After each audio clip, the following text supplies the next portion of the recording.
Jai Sadgurudev and good morning to all of you. My name is Srirang and I have joined this satsang from North Carolina. Welcome to weekly English satsang organized by North America Institute of Vihangam Yoga. In current times, our day-to-day life has become so busy in fulfilling our physical, mental requirements and also our social responsibilities that we have forgotten a very important requirement, which is a requirement of our soul. So first of all, I congratulate each one of you for taking some time off your busy schedules to fulfill the requirements of soul through this satsang. So today we will continue our Swarved Wisdom discussion. So we will move on to our next topic, which is Swarved Gyan. So to talk about Swarved Gyan, we have very experienced and knowledgeable disciple of Sadgurudev, Dr. Subhash Chandraji. So I will hand it over to him for the Swarved Gyan. So over to you, Subhashji. Thank you, Srirangji. Thank you all for joining the session today, for Navy, for organizing this. Before I begin the discussion on this sloka, these words of wisdom, this is the couplet from Pancham Adhyaya, that is 5th chapter of 5th mandal, and it is the 9th sloka. उपदेशक विद्वान बन सहल है वाचक ज्ञान अमली जीवन प्रेम रत सेवक दुर्लभ जान.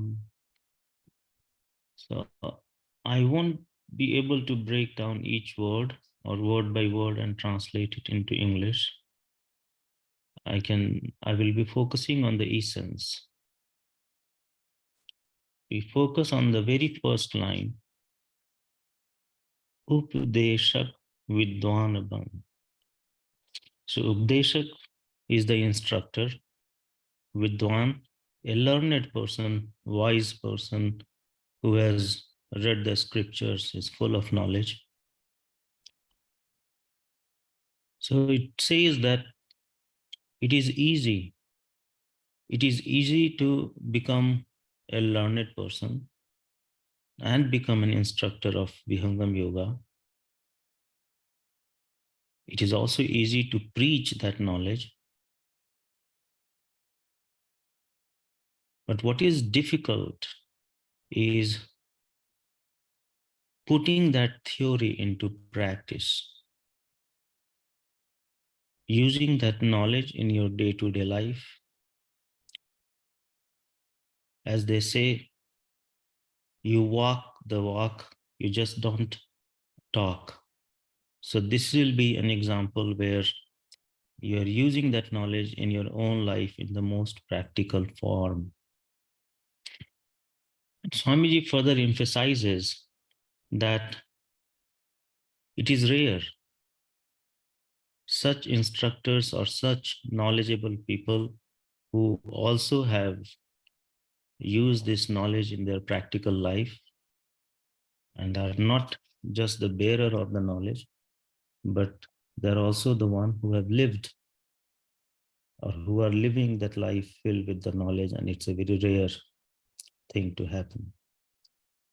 So on that note, the best way to understand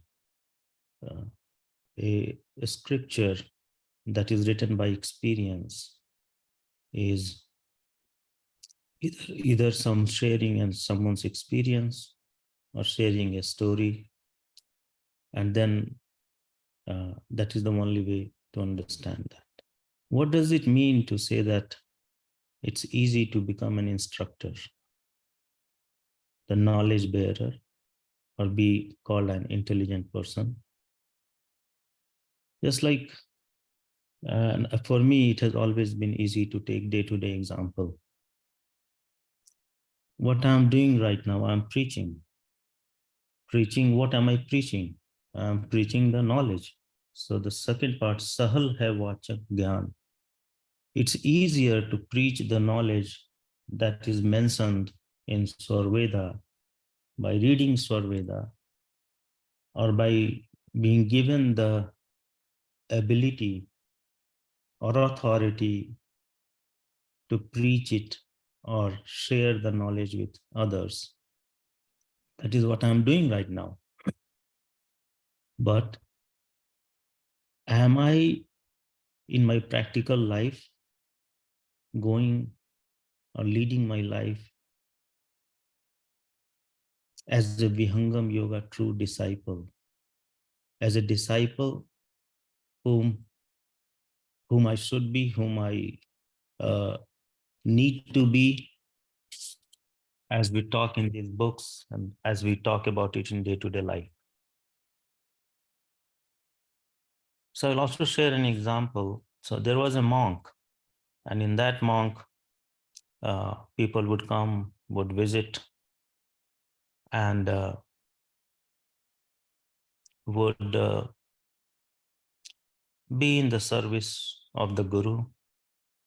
And all those monks had their own good and bad qualities, and they were sorry for the background sound. So both all these disciples had their qualities, and one of the disciple had learned Sadguru or Guru's preaching by heart, and he would talk about it even in Guru's absence. So everyone in the monk felt that he will be the person who will be replacing the Guru after Guru's death. Meanwhile, a person who had come to the Guru to learn spirituality or the purpose of life, or to understand how to stop the wavering mind, and to understand the origin of he himself or the mind. So Guru told him that it's not easy. It's going to be very difficult. And it is only possible if you do everything that I ask you to do. So are you ready for that? That new disciple, with his curiosity and desire to know about self, to know about his beginning from where his origin of life is, and what is the purpose of the life, he surrendered. He said, I will do everything that you ask for. I will not ask any question. So Guru said, okay. And he directed him to the kitchen, and he said that you will be pounding rice in that kitchen, and you will not ask any question, and you'll keep pounding rice. And because in that ashram there were 500 disciples, so it was more like the rice for 500 disciples, and that's to every day or twice a day. So without any question, he started pounding the rice. Guru had also told him that when I see that you are fit for the knowledge, I will come to you. You don't need to come to me and to ask, am I ready now? Can I move on to the next stage? Is it now done enough with the pounding of the rice? So on that note, he started pounding. When he would get tired, he would sleep in the kitchen, on the floor. When he would wake up, he will again start pounding rice. People saw him, other disciples saw him. He would not say a word. Gradually, the impression was among the disciples that he is a person with very low intellect, and nothing can be done uh, for him, and he will just be pounding rice. So people gradually stopped paying attention to him, and he continued relentlessly on the work that was assigned to him. Days passed, months passed, And years passed by. Gradually, that guru became older. And when the guru became older, the day came for choosing the person who will be the uh, successor of the guru. No one was even thinking about that rice pounder. The truth was that even the rice pounder had stopped thinking about himself. How? Because he has no interaction with others. Initially, the thoughts came to his mind from the past. He was thinking, while thinking, he would find the rice. After repeatedly thinking the same things, those thoughts stopped coming to him. Relentlessly, he was just pounding the rice. So a time came when he became thoughtless because there was no room for other thoughts to get inside him. He could not think of anything. Gradually, he forgot where he is, what time of the day it is, what is his name. And in that stage, he was where he would just do his work.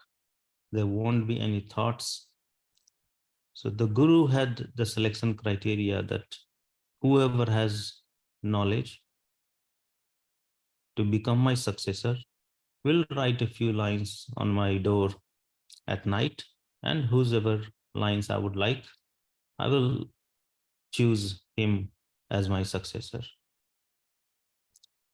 So as I was saying in the beginning, one of the successor who was very learned, not successor, one of the disciple who had learned the scriptures very well, came across as very learned. He wrote a few lines on the door of the guru, which said something like, mind is a mirror, and the mind is something that uh, gets the reflection from the surroundings, and it causes turbulence in that mirror. And when the mind stops, the dust settles and the journey begins. Guru read those lines next day, next morning, and he got very angry because it's not that the knowledge was wrong. It's not that what was written there was wrong, but the way it was written and its interpretation could not have come from a person who has experienced something in life, who has experienced what mind is, would not say that mind is a mirror if someone who has really experienced the mind and the turbulence. And the person who wrote it, even he did not write his name underneath because it seemed like he was not even sure about himself. So he did not write his name underneath in lack of surety. Time passed by, people realized that Guru gets angry, so no one wrote anything. And two disciples were talking about him in the kitchen when this rice pounder heard it, and he smiled. So the disciple were taken aback or confused that this rice pounder who has no knowledge, who has been here for many years and does only one thing, has never read a scripture and has never sat in meditation, he is laughing at this event, and that too, which includes one of our most learned disciples. So they asked him, why are you laughing? He said, because it was genuine for the guru to get angry. So they said that, okay, so it means you have more knowledge. He said, yes, but I don't know how to write. So if any one of you can help me to write, I can tell you what to write on the guru's door. So then he said, uh, he told them that there is no mind. So mind cannot be a mirror. It's our own thoughts that we gather in our day-to-day life that forms a mind. So a stage comes when we have no thoughts, there will be no mind, and then we are able to go beyond. So the way he talked about it, it was based on his own experience. Even if he was just pounding the rice, the experience was very right. You lose your thoughts because you have no uh, outside exposure, nothing for your senses to gain more information. And gradually, even if you have all the five sense organs, uh, nothing is coming in. So the master, the guru, when he read those lines, uh, he accepted him not in front of everyone, but he accepted him as his successor in that darkness of the night itself, gave him his robe, his stick, and proclaimed him to be the successor, but not in front of everyone. Because the society that he lived in was made up of his disciples who would have never accepted a rice pounder to be their new guru, to be their new knowledgeable person.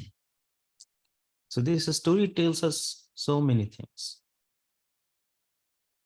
That someone who is knowledgeable does not mean that he has lived it, he has experienced it, because knowledge can be gained from multiple sources. Nowadays, social media, books, you sit down and you read things, you gain the knowledge. But there's a great difference between having the knowledge that we preach and living through that knowledge in our day-to-day life. And those who live through the knowledge does not need to be a very intellectual person. There are so many examples which I used to hear. I forgot the name of the disciple of Sadhgurudev. She was illiterate. And whenever, uh, and as I know or remember, she had the experience of the fifth stage of Vihangam Yoga. So whenever she was asked to discuss or asked to say something, she would quote directly from Swarveda, the way we read and quote it. So that is the essence of the science of consciousness, that it goes beyond our body, it goes beyond our five sense organs. So, and those who practice that learning and use it in their day-to-day life, they are the one who get the knowledge gets bestowed on them, and they move forward on the path of Vihangam Yoga. Swamiji has also said that those people are very rare. Sometimes it's 1 in a million who are the real practitioners of Vihangam Yoga, who are the real disciples, who surrender themselves fully and completely to the words of Sadhgurudev and follow it.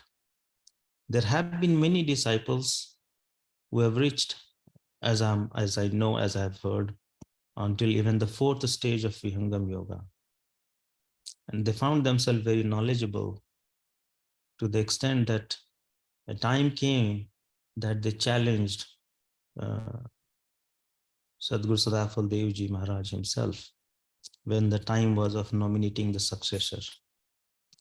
I won't go in detail of that, but what I want to convey here is that the person who challenged the succession or successor who will become the successor of Vihangam Yoga, he challenged it to Sadhguru Sadafal Devji Maharaj, who is the source of the knowledge, who is the one who can make you experience things the moment he wants you to experience it.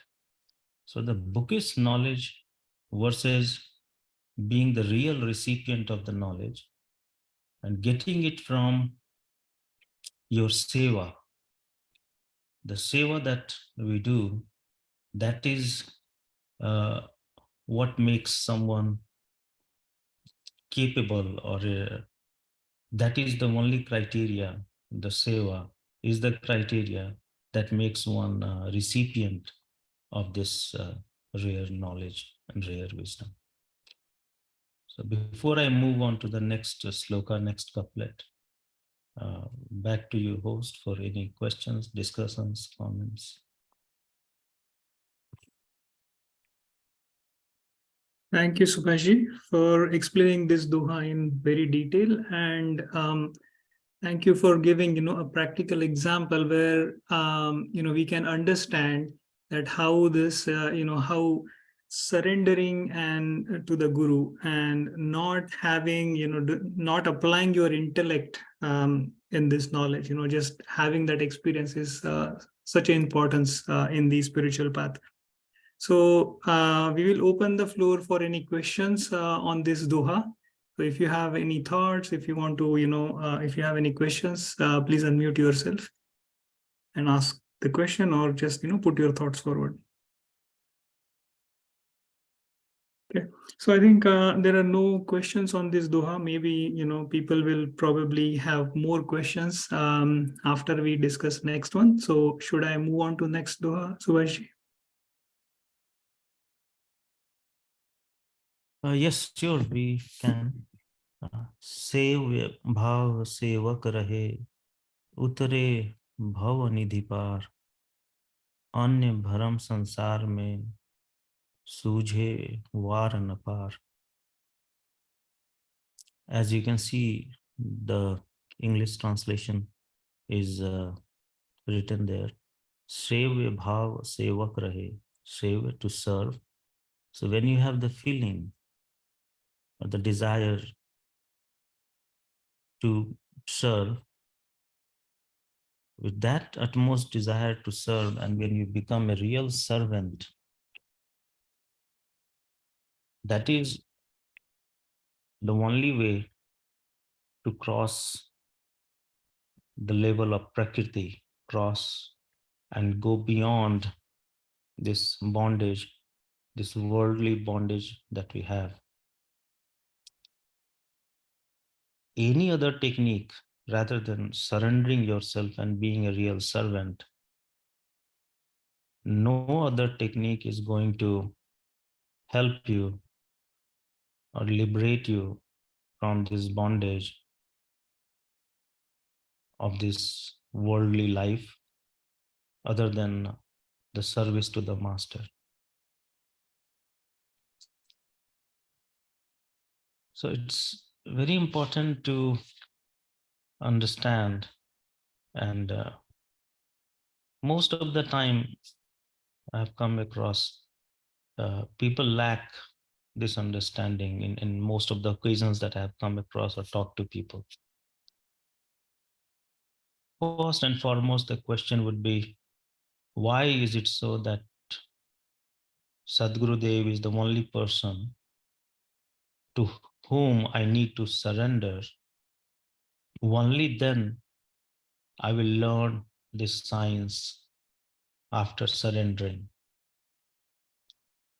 See, there are so many parts in this discussion, and we need to understand it. First part would be knowing your guru.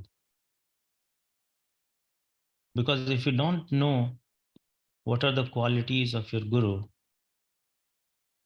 you won't believe what you can get, and so you won't surrender. So we say that our Sadhguru Dev is Biskala Vibhushit. There are these assets, the assets of the knowledge, which have been numbered.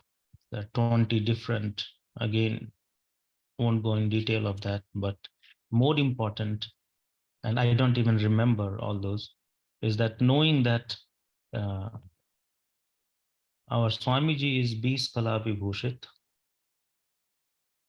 there are so many traits that come in it. Now, to learn a knowledge that is so vast, or to learn something to free yourself from this bondage, what is the need or what is the purpose of surrender? See, with meditation, there's only so much we can achieve. With meditation, we gradually become a good recipient. So let's say we were like the clay, and meditation is the process in which this clay gets shaped into a vessel, an empty vessel, so that we are a better recipient of this science and this knowledge. But that does not mean that we become more deserving of this knowledge. So this knowledge, as we have discussed multiple times, seva, sadhan, satsang, these are the three main components.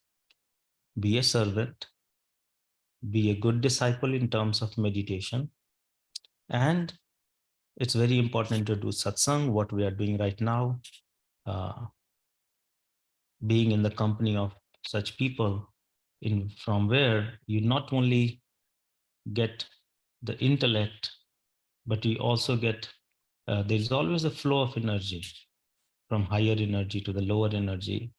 You get motivation, you get more inclined towards the knowledge, and there are so many other factors that come into play. See, the servants can also be of multiple different types. I remember once talking to or listening to Bharat Ratanji, and he was giving an example of Sevak Swami Met Tutu Mame Bhav. I am not saying it correctly. The essence was that the way a master deals with his dog or talks to his dog or treats his dog, that is the way, if your guru is finding you capable enough to even treat you like that, that's good enough. Whenever he says come near, you come near. Whenever he says go far away, you go far away. And that is only possible if you have lost your ego. That is only possible if you have forgotten your real self, as in the self that you are aware of in terms of this body. And with this body, all those traits of ego and me and I that exist, once that goes away, once that is lost, only then your sentiments or feelings will not be heard in the heart, in the feet of Sadgurudev. Even if you are feeling that my Swami is treating with me like a dog, and whenever he wants to see me, to play with me, he brings me in. Whenever he doesn't care, he doesn't want, he throws me out. So that is one way to say that the surrender should be the surrender of the ego. And to be a servant means a servant in the real sense. And yesterday in Hindi satsang, I even heard this example from Sudhanshuji. That was a wonderful example of what a sevak bhav is. Now, see, in this sevak bhav, to the feeling of serving the Lord, the Sadgurudev, uh, it can come in multiple different shape and forms. And this we have discussed in satsang multiple times. Earth, dharma. So you can do it in terms of your time, in terms of uh, sharing of your knowledge, in terms of whatever time you are spending making a living, making money, because earth, even that money is required. Now, sometimes people get puzzled with the idea that I'm giving so much money to the ashram in form of seva, and this is a huge amount of money that I'm sending to the ashram. What am I getting in return? See, this mere feeling, what am I getting in return, or why I should be sending this money to the ashram, that again talks about your lack of surrender. Only someone who does not trust his master, does not trust about his well-being, that the master will be taking care of him or her no matter what, that is what the real surrender is. But here, after spending some amount of the money, we start questioning it. That is not a surrender. And most of the people who have surrendered themselves at every level, talk to them and you will learn. And again, these things cannot be just explained or talked about in words. And you will learn that the more they gave, the greater amount they got in return. So, being in the service of that guru, it's like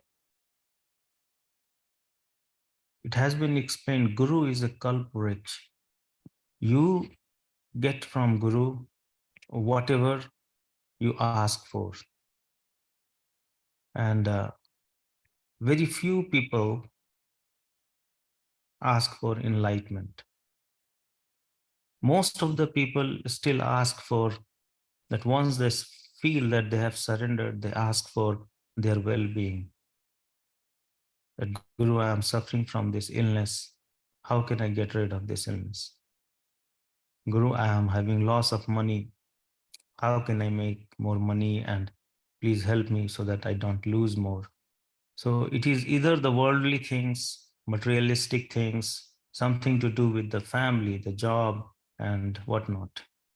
But those who have devoted their life in the service of the Guru as a servant, who have forgotten themselves that they exist, where their identity as a human being, their body uh, is not their own, but it has been devoted in the feet of Sadguru Dev, they become free from the bodily afflictions.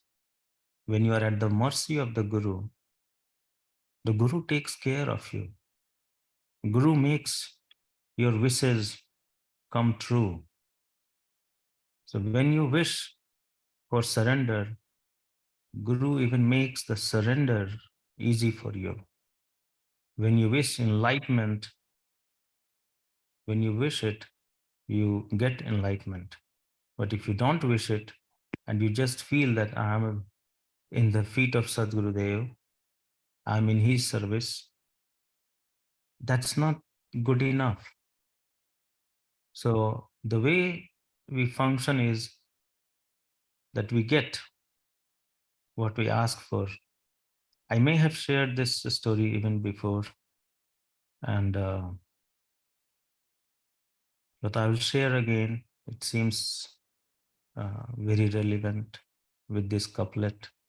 I hope it may help someone uh, to understand that Guru gives you what you want, and that surrender, if you have surrendered, but the essence of surrender is missing, nothing can make it happen. So when I was in my 10th grade, for some reason, I had decided to devote myself uh, to the ashram. The intent was to surrender. I had just passed my 10th grade and I was waiting to get enrolled in 12th grade. In India, we have 10th, 12th. So while I was waiting, uh, I told my father that you already have 3 sons. So even if one son does not stay with you, it should not make much of a difference. he was in agreement, and he sent me to the ashram with one of the Guru Bhais. And Guru Bhai means one of the other disciples of Sadgurudev who was going to visit Sadgurudev in the ashram. So once I went there, that was the time that the Vedic school was in its very beginning. There was still a structure being built. Teachers, yoga abhyas teachers were being hired, and I started learning there. It was a pleasant experience. I would wake up before or around 4 a.m., would do Brahmot sadhan with everyone. And then I had the task of cleaning the temple that we have in Allahabad, and would try to wake up, get water from the bucket, would clean the temple. Sometimes would be the task to participate in making the breakfast or the lunch, would do that. And would always be full of energy, would never feel tired, even if the time that was given for sleep would be 6-7 hours. There were 4 teachers there, teachers of Ashtadhyayi, teachers of Ved, and one more teacher was a Sanskrit teacher. So Ashtadhyayi teacher, Veda teacher, Sanskrit. There was one more teacher, I think he was teaching English at that time. So I had the privilege of being there with uh, others at that time, Sant Sri Namdevji uh, and Sant Pravar, and I had the privilege to read all this at that time with them. So I would begin, and since I had always uh, been a good reader, I would say, and studied in the school life also, the focus was always on reading. So going back to the previous couplet, that it's easy to read, and I would read faster than others. So gradually those teachers also started telling me that look, you can read Veda anytime in your life. Even now I remember some of those verses. Veda Shiva, Shivo Vedo, Veda Bhyasi Sada Shiva, Tasmat Sarva Prayatnena, Vedamev Sada Pathet. So similarly, I still remember many of those verses. They told me at that time that we can teach you Veda anytime in your life. You will feel like you're young, you have just passed your 10th grade. Do whatever you would like to do. See, from there, my surrender started shaking. So even if I was in the ashram, even if I was devoted physically 24 hours in the service of the ashram, but what was the outcome? I still was not surrendered. So there is the difference. You can be a so-called sevak who is physically involved, time-wise he is involved, but surrendering from the core, where you are without suspicion to your master, is the most important thing. So despite doing everything as instructed, as hoped, I started questioning. Learning was fun. Learning Ashtadhyayi was also fun. From where these alphabets E, U, all these things have come. But the suspicion started mounting, and they would also tell me that Subhash ji, so आप में और में क्या फर्क है? जो आप बाकी जो मेरे शिष्य हैं वो गुरु भवन में अपनी भोजन की प्राप्ति करते हैं, और आप इस भोजनालय में हम लोगों के भोजनालय में अपनी भोजन को प्राप्त करते हैं. So they were trying to say it is not their fault. Again, My apology if I'm sharing the story in such a way. It's sometimes difficult. It's an old story. What I'm just trying to convey is that the surrender is limited, then there is always a scope for suspicion.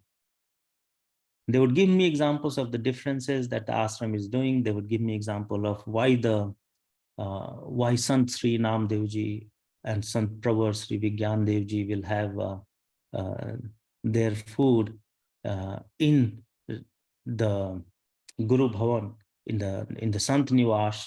Why not with us? See, at that time, I did not think of it in the way I think now. So there's also an importance of knowledge. So we say that Vihangam Yoga is all the three components: Gyan, uh, Bhakti, and so these three things, which I forgot one, but uh, that Gyan is very also important. And here we are not referring to the bookish Gyan, the knowledge. What we are referring to is to knowing who your Guru is, to knowing the difference between you as a soul and your Guru, or Sant Pravarji or Sant Namdevji as a soul, and what is the difference. And the bare lack of understanding that how they eating in Acharya Nivas is okay, and is more than okay than me eating in Bhojnalaya. So with that suspicion, I was also trying to convey that Guru gives you what you want and what you seek. So even then, those teachers would ask me about what you want to become in life. Normally you ask those questions to a child, and I would say what I want to become. Within a day or two, although the plan was to continue to live there, and I think I lived there for maybe 3 weeks or something.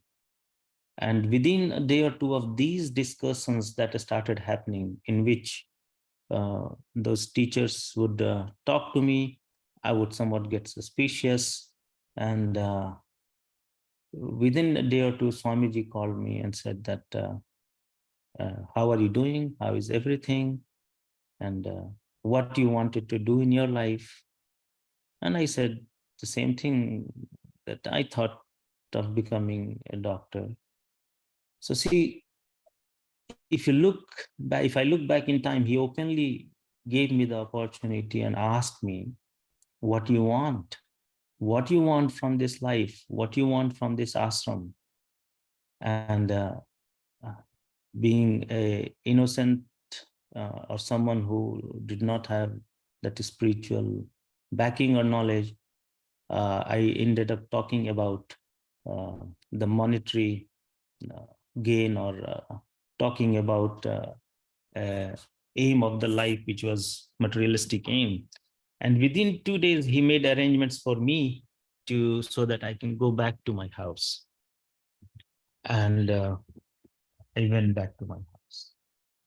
So all I want to convey here is that when you talk about service and surrender, that surrender has to be at every level. It has to be wholehearted.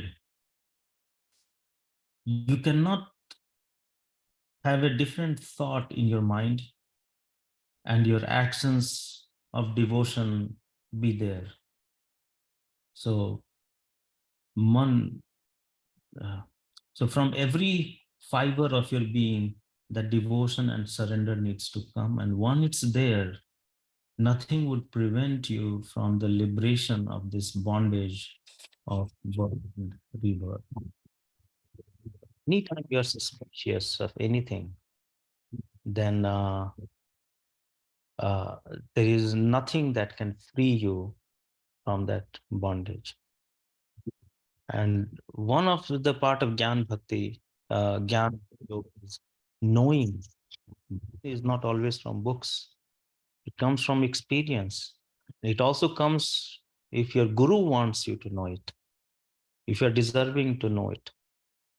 Then from that knowledge and experience, uh, you get to see things better, and you get more devoted and more surrendered on that path of Vihangam.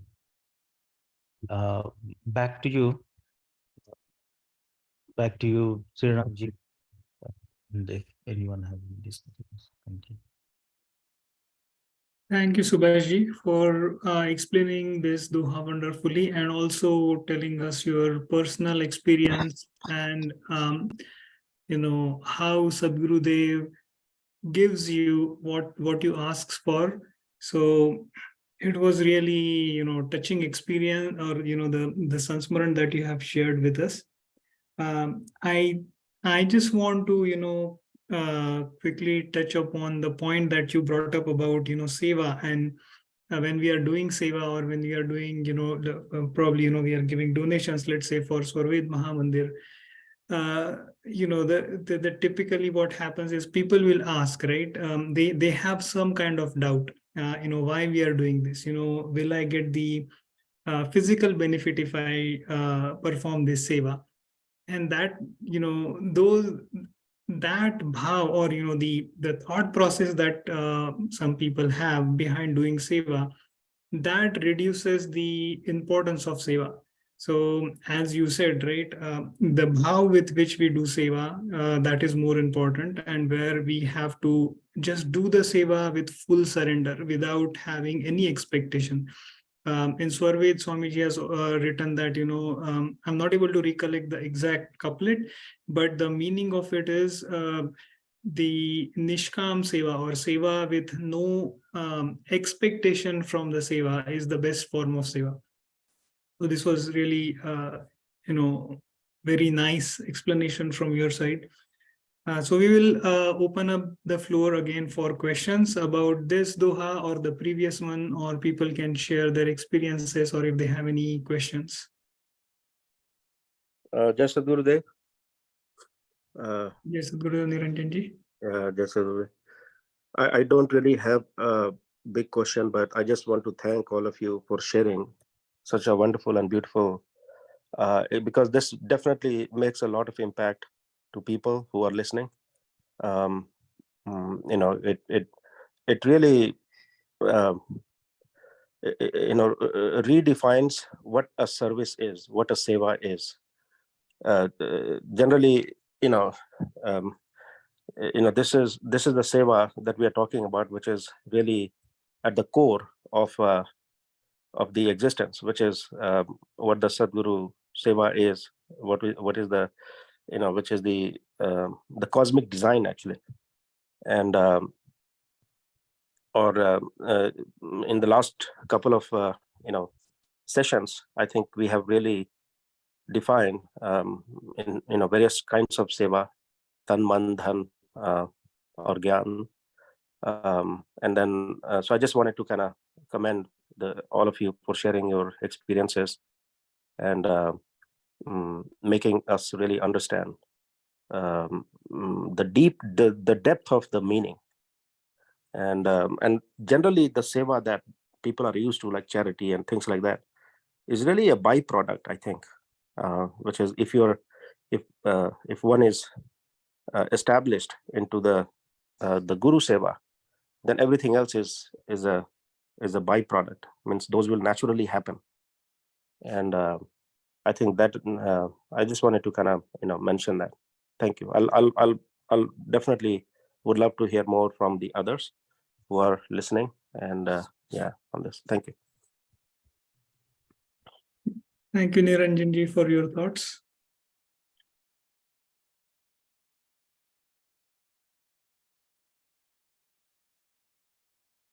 One other thing I had was this the Swarved Mandir, the window of opportunity is within this year, right, to serve. Is that right? Yes, correct. So I don't have the exact timeline, but Swamiji did mention that we are very close to the completion of the work, and he did mention that once this this is a golden opportunity. His exact words were Ganga beh rahi hai, abhi naha lo. That means the the blessings are flowing. And if you can't take advantage of those blessings right now through this, donation to Swarved Mahamandir, then, once this opportunity stops, then where exactly we will, provide our seva. So Swamiji has been mentioning this multiple times, and he has mentioned this repeatedly in multiple of his Amritvanis, that this is the golden opportunity. And once the work of Swarved Mahamandir completes, then, we will actually lose this opportunity. Where exactly we are going to provide our seva. This is where the blessings are flowing, and we should all take advantage of those blessings right now. Could you post the link where we can, put some donation? Sure, we will. Yeah. Okay. If you can, please post it on this, or I can request Vijayji also to send it separately. Yeah. Thank you. Yeah, sure. Our next segment in this session is Warriors of the Week. We all know that the best time to meditate is between 3 to 5 a.m. That's called Brahma Muhurat time, but most of us are not able to take advantage of this time. So to encourage all of us, Navy has started a WhatsApp group called Brahma Muhurat Warriors. The goal of the group is to encourage everyone through their active participation. Basically, there is no session to join. You meditate on your own during Brahma Muhurat period. And then you simply post a message done in the group. The purpose of that message is to motivate others. As we see more people sending those messages, it motivates people. A lot of people are able to take advantage of that time. So I should also take advantage of it. A lot of people are able to do it. It seems impossible, but because we see that a lot of people are doing it, it gives us a confidence boost that yes, someday even I can, start taking advantage of the Brahma Muhurat meditation time. And Swamiji says that, I'm sending the blessings, but because disciple is sleeping at that time, that those blessings come back to him. So all it means is we have to be available at that time to receive those blessings or the Shakti from Sadgurudev. So we should definitely make every effort to meditate during this period because this is the best period for meditation. So one question I have here. Yeah. Sorry, one question I have. In the morning, let's say if you just, subconsciously you woke up, but you didn't really sit down and in the meditative posture, but you woke up and you are thinking, you have put them in the thought, the Sadguru, and also you're thinking about Paramatma, some sort of a form that you have created for Krishna, for example. Does that suffice? I mean, does that help? That's, I think, see, basically having the thought about Sadgurudev or Paramatma is good thing. But we also have to understand that, there is a reason why we have these 5 stages. So I think, it is important to meditate on the Updishta Bhumi or, the focal point which is given to us, whichever level we are at. Meditating at that level will probably give you multifold benefits. Again, when you talk about the posture itself, there is no strict rule about sitting only in a specific posture, because Swamiji has mentioned that based on the ability of a person, you can sit in various different postures. You can sit in Siddhasan, you can sit in Sukhasan, you can sit in the chair. If somebody is not able to sit in the chair for a long time, they can actually do meditation lying down. But I think what is more important here is it is not about the thoughts, right? It is about focusing on the focal point, because that's the Updishta Bhumi from our Guru. So I would say if you want to take full advantage of the Brahma Muhurat meditation, more than posture or more than the thoughts, making an attempt to sit, basically focus on the focal point which is given to you. And that is what I think. But I would, ask other senior Guru Bhai to also express their thoughts on this question.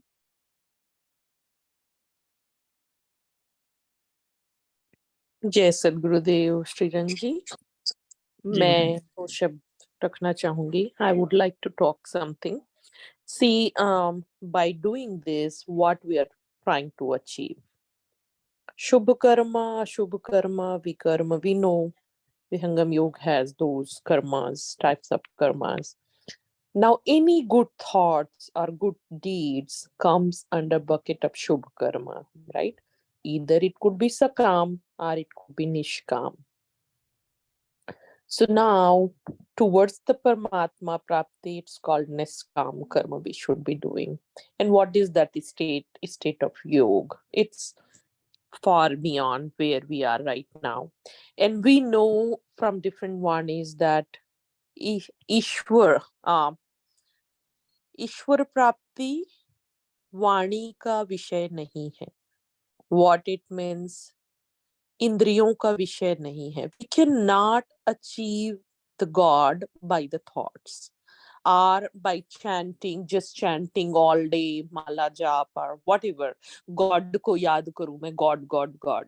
Similar thing, I'm remembering this. Swamiji's one of the Sansmarana, I'll go that later.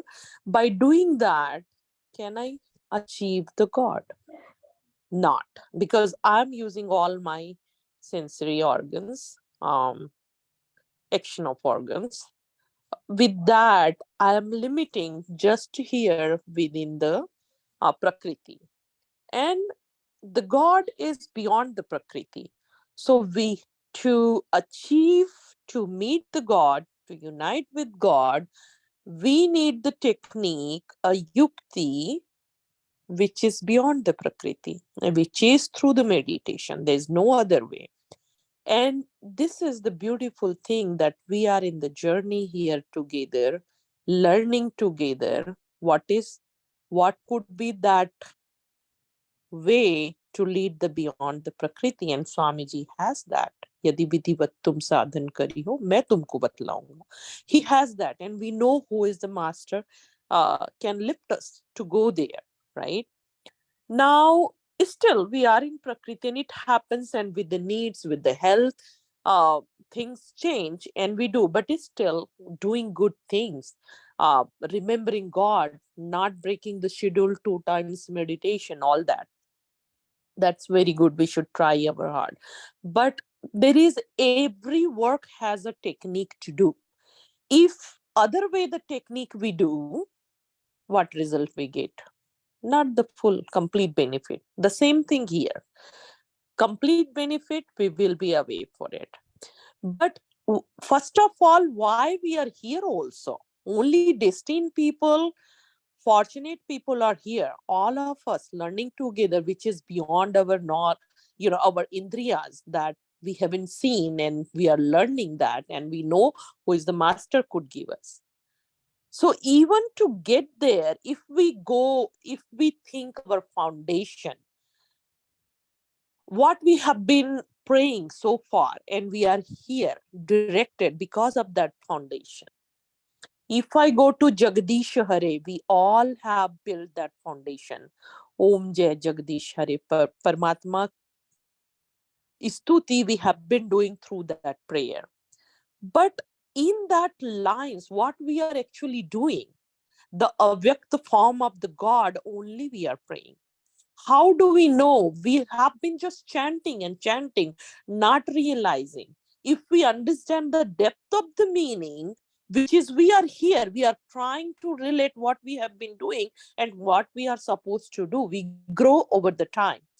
We have been praying through Par Brahma Parameshwar, Tum Sabke Swami. Who is that Par Brahma? Pare hai Brahma se. Who is that Par Brahma? Parameshwar. A vyakt form of that Parameshwar. When we say without Vani, with Vani, we cannot achieve the Paramatma, but still look at the daya, the kindness of Lord, that giving us a way to find Him, and we are here in this journey together.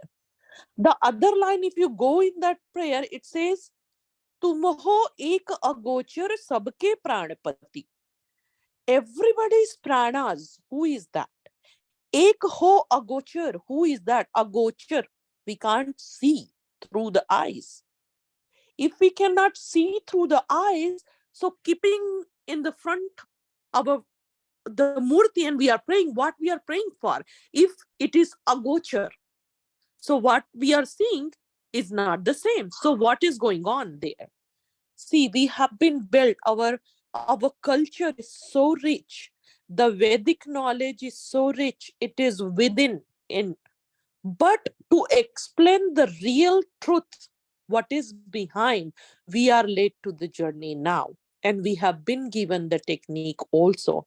So one Sansmaran I'm remembering that I was getting back now, Amit Palji's Sansmaran, he mentioned one time that he only needed to meet the God, experience the God.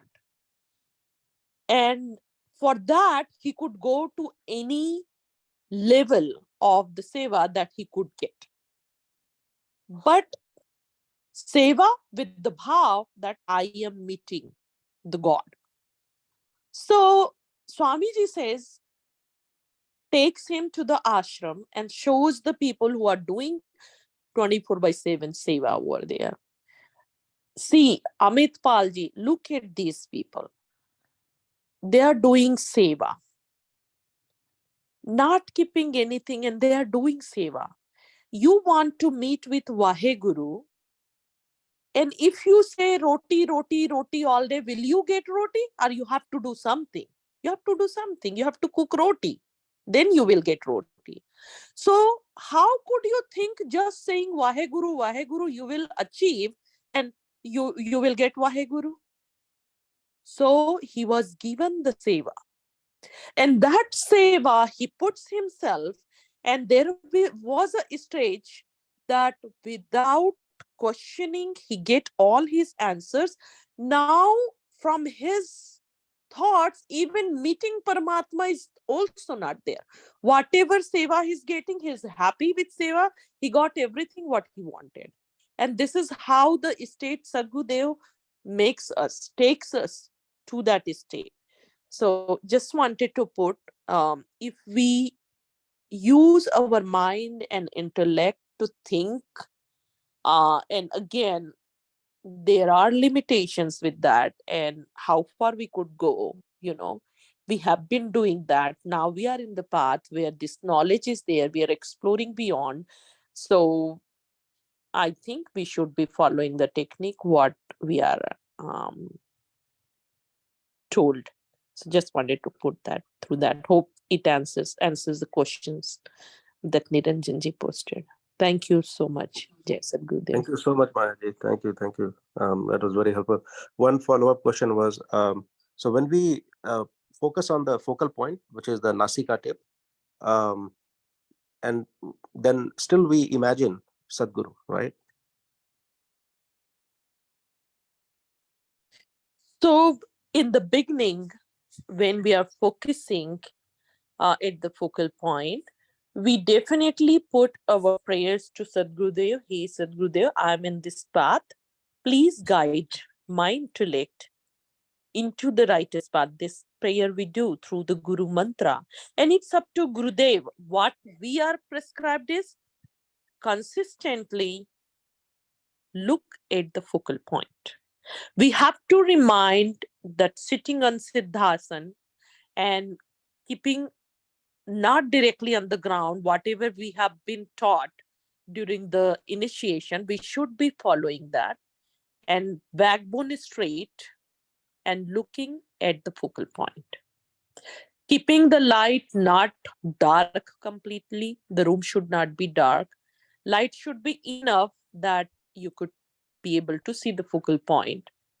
And light should not be coming directly onto your face. And that's what we all learn.